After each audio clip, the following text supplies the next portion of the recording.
வந்துச்சா மச்சான்?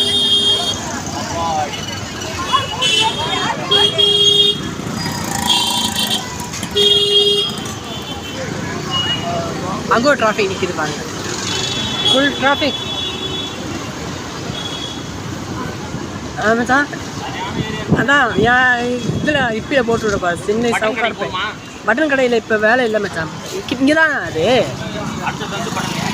என்னத்தை வாங்குவோன்னு தெரியலையா அவன்கிட்ட போயிட்டு. இப்போ வேலை இருந்தா லாஸ்ட்டாக பார்ப்போமா? லாஸ்ட் நிற்கா பார்த்துட்டு அப்படியே வீட்டுக்கு போகிறதா? அதான் வழி தான் இது. பட்டன் கடைக்கு போகணுன்னா போயிட்டு வரணும். நெக்ஸ்ட்டு திரும்ப பஜார் போவோம். சரி சரி. இப்போ என்ன ஆர்டர் கேட்கல, தேரட்டையும் வேலையும் இல்லை, கம்மியாக தான் இருக்குது. அதான் முடிஞ்சதே கேட்டேன். நான் உங்கள்கிட்ட சொன்னேன் தெரியுமா? நீங்கள் உங்களுக்கு என்ன வேலை இருக்கோ அதை போட்டு வைங்க, நான் போகும்போது முடிச்சுக்கிறேன்னு. நான் போகும்போது முடிச்சுக்காத. நான் ஒரு இடத்துக்கு ஒரு வாட்டி அலைய முடியாது. உங்கள் முறை மாதிரி கிடையாது. இங்கே பெட்ரோலை போட்டு அலையிறதுலாம் எவ்வளோ கஷ்டம். இப்போ வந்து எவ்வளோ வேலை பார்த்தது. அந்த மாதிரி தான் எல்லா வேலையும் சேர்ந்ததுக்கப்புறம் தான் வருவேன்.